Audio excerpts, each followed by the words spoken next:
ज्यादा उछल जाए तो स्टीयरिंग पर काबू रखना किसी के बस की बात नहीं। वो कार दाईं तरफ मुड़ी तो यश की कार से टकरा गई। ऐसे में यश की एक्सपर्ट ड्राइविंग काम आई।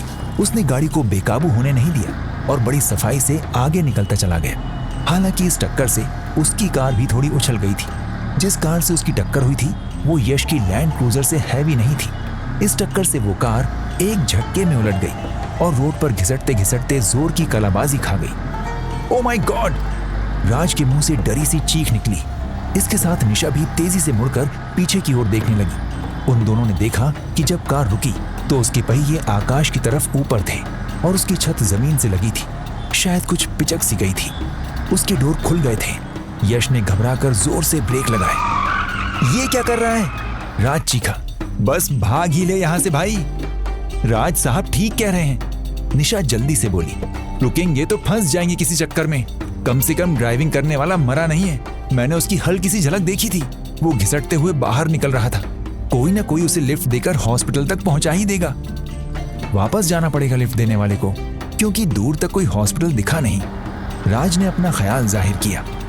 लैंड क्रूजर की स्पीड कुछ कम हो गई थी, पर राज और निशा की बातों की वजह से वो स्पीड में और कमी नहीं कर रहा था। उसके चेहरे पर परेशानी साफ झलक रही थी। अब मौका है स्पीड बढ़ाने का, राज ने दांत पर दांत जमाकर यश से कहा। हाँ और क्या, बस निकल ही जाना चाहिए स्पीड में। निशा ने भी राज की हाँ में हाँ मिलाई। यश अब भी कंफ्यूज था कि क्या करे और क्या नहीं। निकल जा भाई तेजी से, राज ने फिर उसे टोका।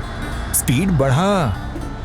अगर वो जिंदा बच गया है, यश परेशान सा बड़बड़ाया, तो उसने हमारी गाड़ी का नंबर भी देखा ही होगा।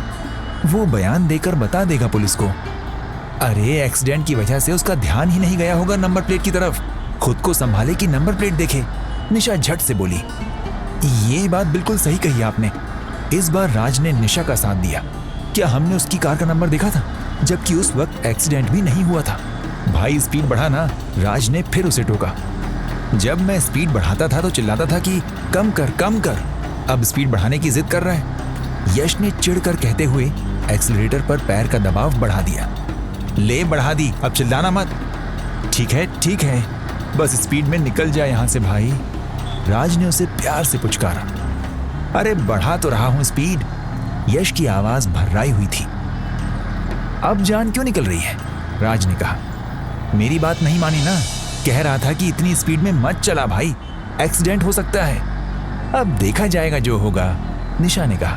वहां रुकना तो हमारे लिए मुसीबत साबित होती, राज से सहमति के लिए बोली। क्यों राज साहब? बिल्कुल, राज ने झट से उसकी हाँ में हाँ मिलाई। पुलिस तो पता लगा ही लेगी यार, यश घबराया सा अपने सूखे होंठों पर जुबान फेरता हुआ बोला। पहले सोचा होता ना ये, राज ने यश को घूर कर देखते हुए कहा। फिर निशा की तरफ मुड़कर बोला, ये सब तुम्हारी ही वजह से हुआ है। लड़की से अब उसका डर खत्म हो चुका था। इसकी वजह उस एक्सीडेंट से दिमाग को लगा झटका था। मेरी वजह से क्यों?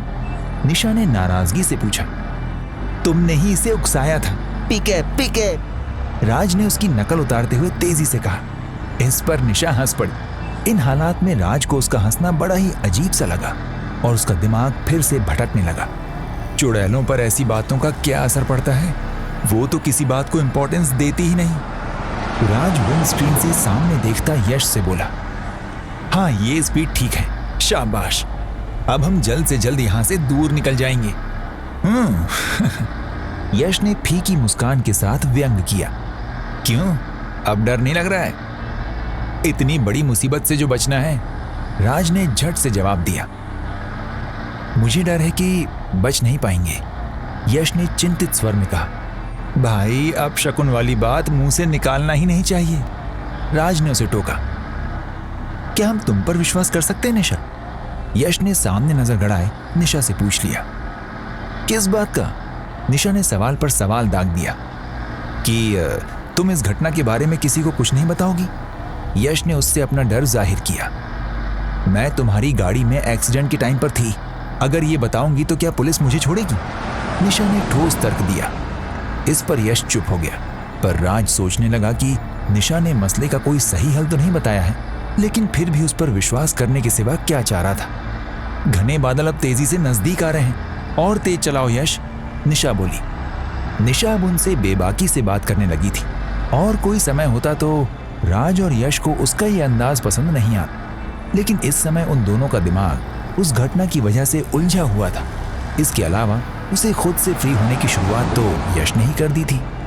इधर राज इस सोच में डूबा था कि अब वो उसका कर भी क्या सकते हैं, शायद ये चुड़ैल ही हो। इसी दौरान उमड़ते घुमड़ते बादल तेजी से छा रहे थे और चारों तरफ अंधेरा सा छाने लगा था।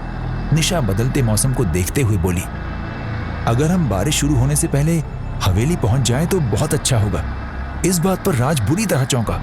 उसे शक भरी नजरों से देखता हुआ पूछ बैठा, क्या तुम इस रास्ते पर पहले भी आ चुकी हो?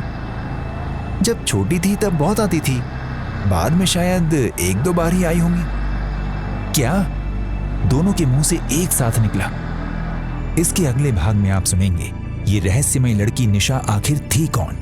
क्या वो वही थी जो वो बता रही थी, या उसका हवेली से कुछ और ही संबंध था? क्या होता है आगे सुनते रहिए सिर्फ ऑडिटेल्स पर।